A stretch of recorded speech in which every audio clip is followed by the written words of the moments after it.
L'idée de la valorisation du bois, c'est de retrouver une place des haies en fait, au niveau des exploitations.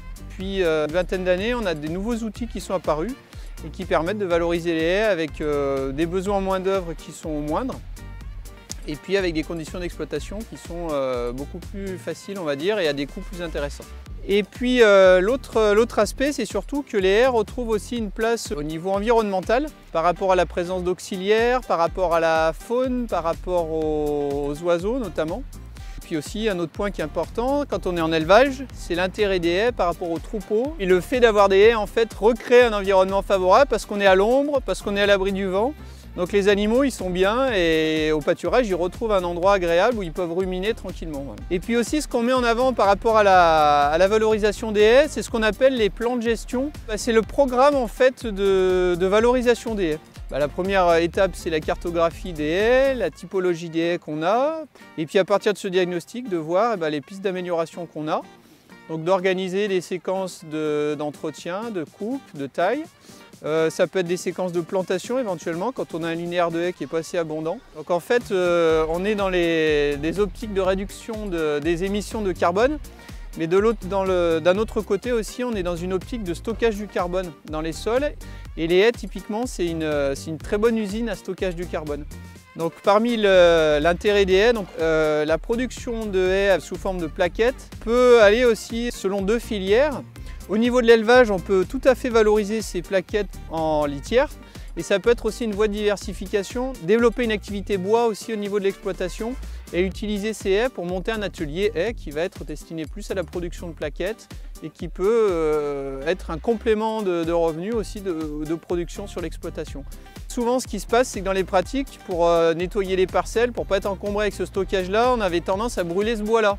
Donc on cumulait deux effets, l'effet pollution au CO2 mais aussi l'effet pollution aux particules, sans compter les dioxines et compagnie. Donc le fait d'intégrer aussi le bois typiquement dans des filières plaquettes, ce type de bois avec des broyeurs, permet de valoriser des bois de petites sections, de les faire partir vers des filières soit agronomiques, soit des filières de bois de chauffage, et d'éviter d'aller saturer l'atmosphère avec des particules, quoi. Nous sommes une exploitation avec 3 associés. Donc nous avons principalement des vaches laitières. Au total, on a un peu plus de 100 hectares de terrain en culture et 25 hectares en bois. Donc, là-dessus, il y a une dizaine d'hectares également en noix de Grenoble. Et puis on a une activité bois sur l'exploitation qui va du bois piqué, bois bûche, bois déchiqueté pour les chaufferies automatiques. On a commencé en 1998 de faire du bois plaquette sur l'exploitation.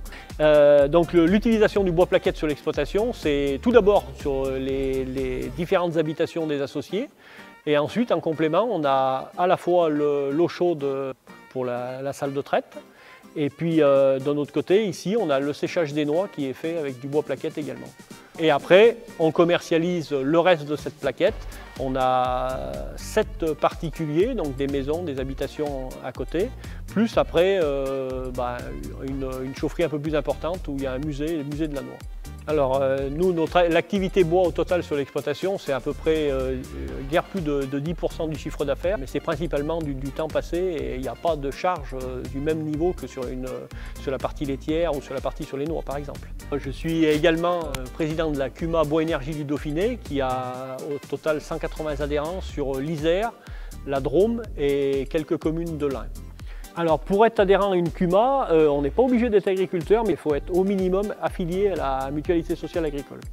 Les années les plus importantes dans la CUMA, on va broyer à peu près 70 000 m3 par an. L'objectif c'est ça, c'est d'avoir du matériel de grosse capacité à un prix qui est raisonnable et qui serait impossible à rentabiliser sur notre exploitation. Et puis c'est quand même une énergie renouvelable. Bon, on ne peut pas comparer du gaz avec du bois déchiqueté qui est produit sur l'exploitation, transformé sur l'exploitation, séché là.